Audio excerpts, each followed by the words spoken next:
जो बहुजन की बात करेगा वो देश पे राज करेगा। मिले मुलायम काशीराम, हवा में उड़ गए जय श्री राम।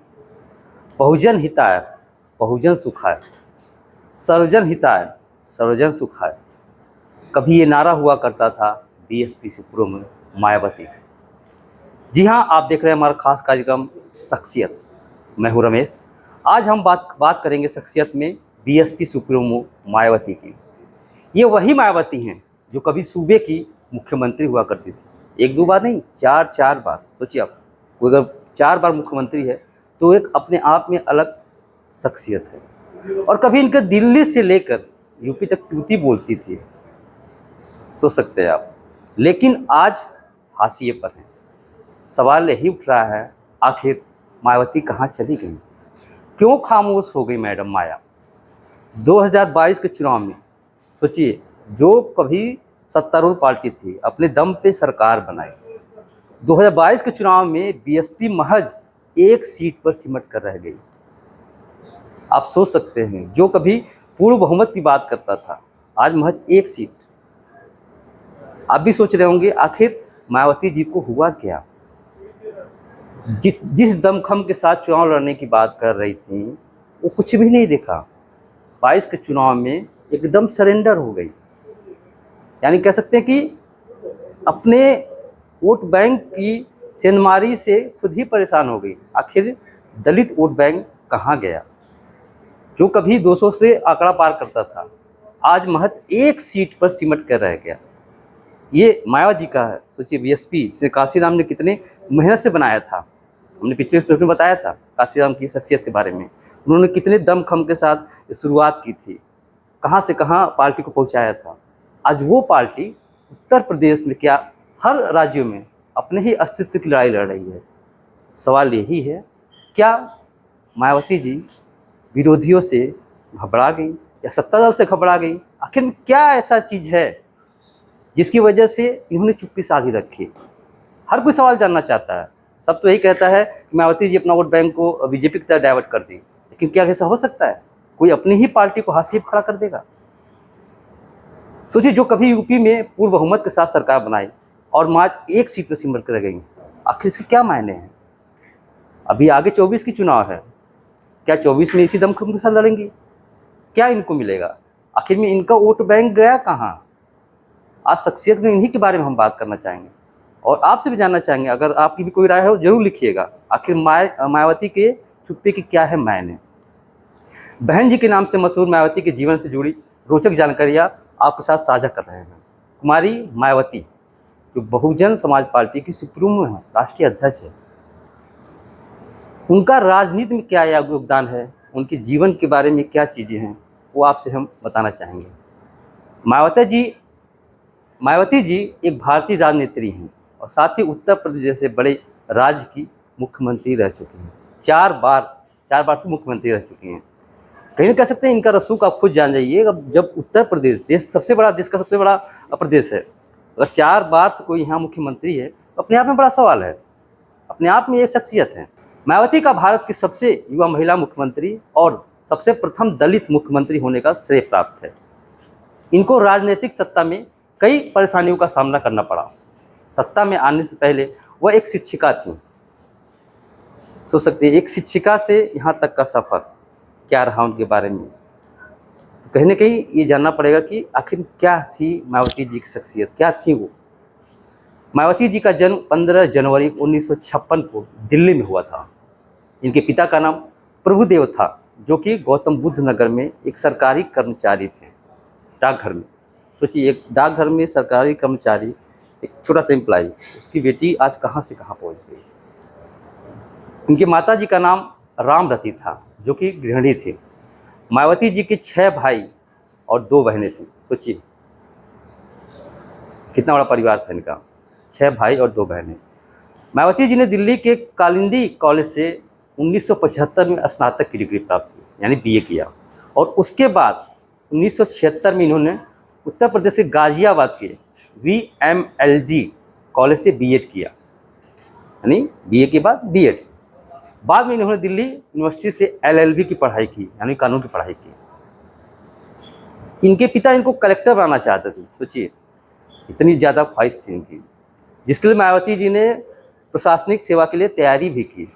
इस तैयारी के दौरान इन्होंने शिक्षिका के रूप में काम भी किया, परंतु शिक्षिका के रूप में कई कार्य करते हुए इनकी मुलाकात कांसीराम से हुई। अब सोचिए कांसीराम वही जो जिन्होंने नींव रखी थी बीएसपी की, उनसे इनकी जब मुलाकात हुई, मायावती की ज़िंदगी की बिल्कुल ही बदल गई। उसके बाद मायावती जी को भी अंदाज़ा नहीं था कि हम कहाँ से कहाँ पहुँच जाएंगे। कांसीराम ने ऐसा इतना कुछ किया इनके लिए। कांसीराम के प्रभाव को देखकर मायावती के पिता बिल्कुल खुश नहीं थे। इनके पिता कांसीराम के पद चिन्हों पर जाने के लिए मना किया करते थे, लेकिन मायावती नहीं मानी और कांसीराम के बड़े पैमाने पर होने वाले परियोजनाओं और सामाजिक कार्यों में जुड़ती चली गई। यानी कहीं न कहीं कांसीराम से ये नज़दीक होती चली गई। आज भी तमाम लोग कई तरह की बातें करते हैं कि कांसीराम से क्या ताल्लुकात था मायावती जी का। बहुत सी बातें हैं जो शायद कई लोग मन में क्या क्या चल रहे हैं, लेकिन सवाल यही है कि आखिर जब पिता मना करते थे तो मायावती जी ने ऐसा क्यों, क्या कांसीराम के अंदर देख लिया कि उनके प्रति लगाव उनका बना रहा। पिता के मना करने के बाद भी वो उनसे जुड़ी रहीं। बात है साल 1984 की, जब बहन मायावती शिक्षिका के रूप में कार्य किया करती थी, तब उनकी मुलाकात कांसीराम से हुई थी।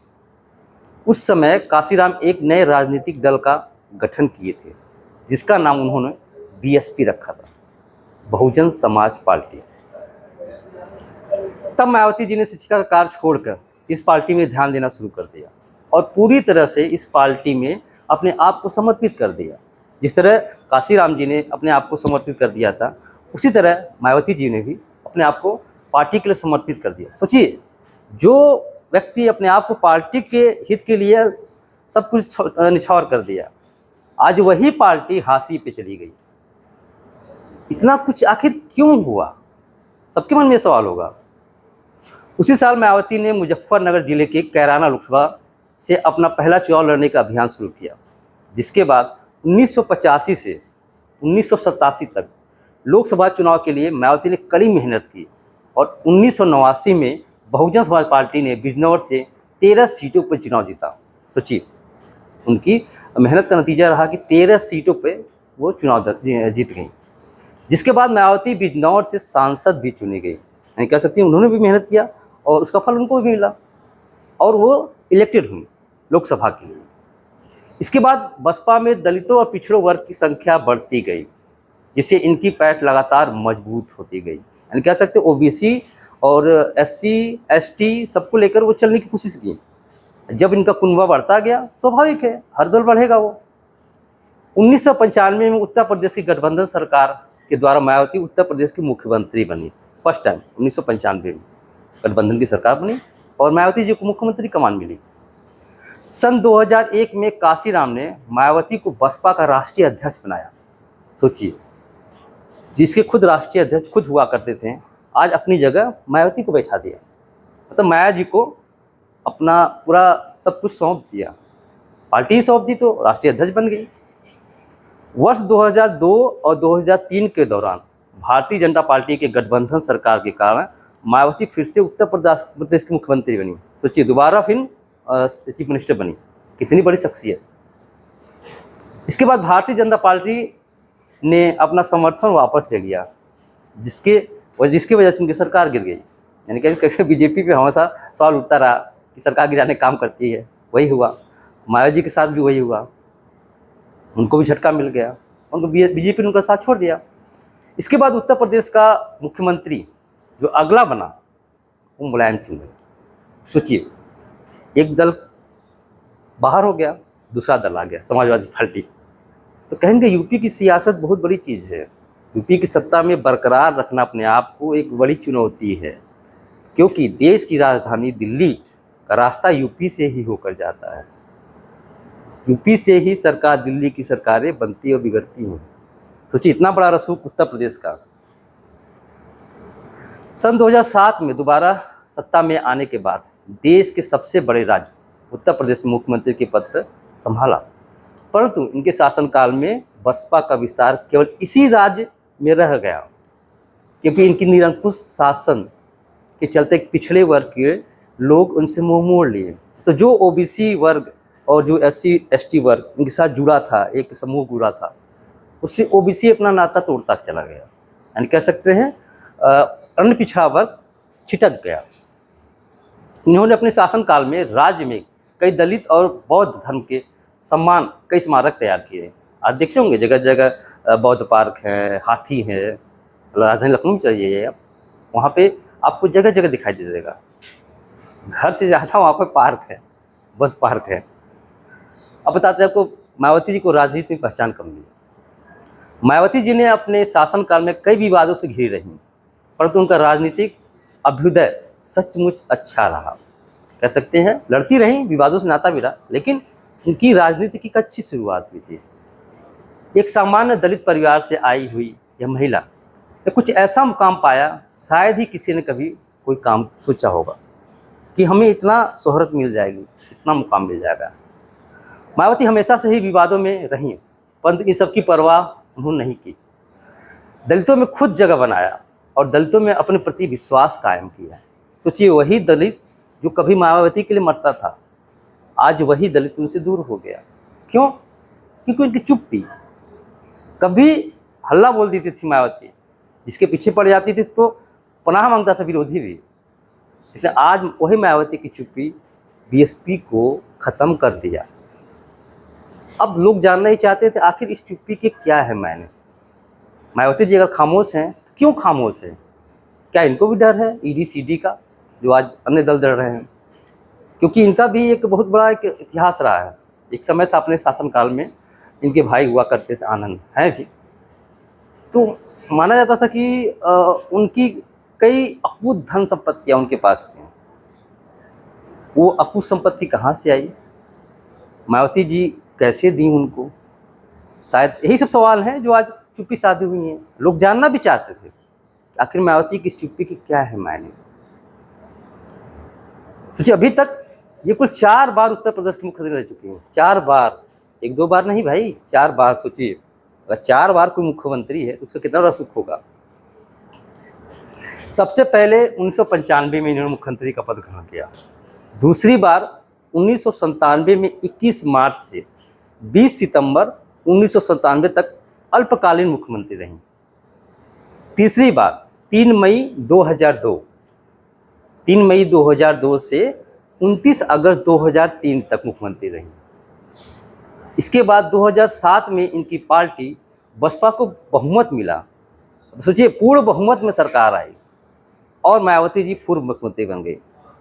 15 मार्च 2012 तक इन्होंने अपना पूरा कार्यकाल पूरा करेगा। यानी कह सकते हैं आपकी जो इस तरह का एक दल, जो बड़ा दल, जो अपनी खुद की तलाश कर रहा था, लेकिन आज वहाँ तक पहुँच गया, पूर्ण बहुमत में सरकार बना ली, तो अपने आप में बड़ा शख्सियत है ही मायावती जी।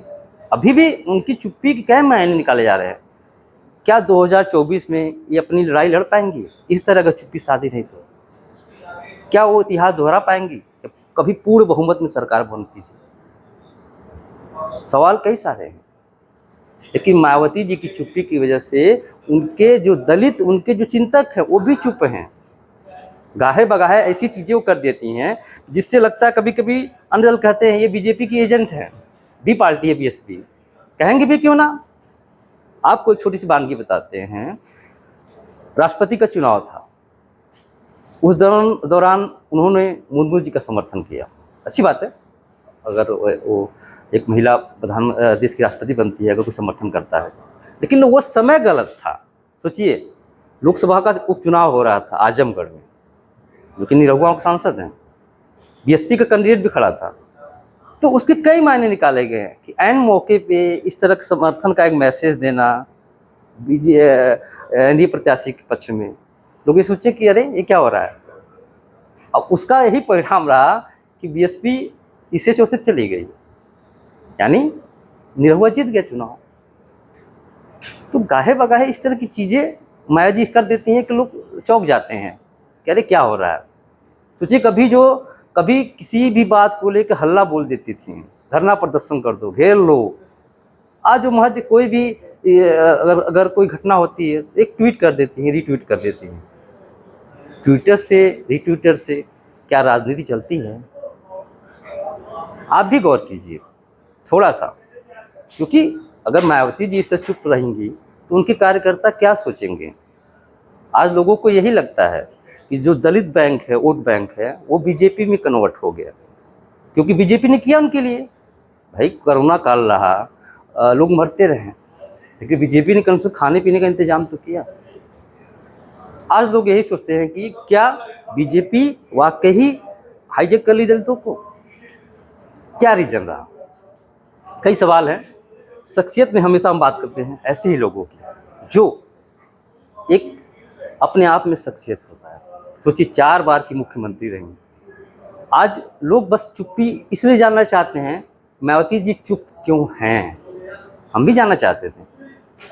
दर्शकों आप भी कमेंट करना होगा कीजिएगा और ज़रूर पूछिएगा उन बीएसपी के नेताओं से भी, उन बीएसपी के कार्यकर्ताओं से भी, जो आज जानना चाहते हैं आखिर माया क्यों चुप है।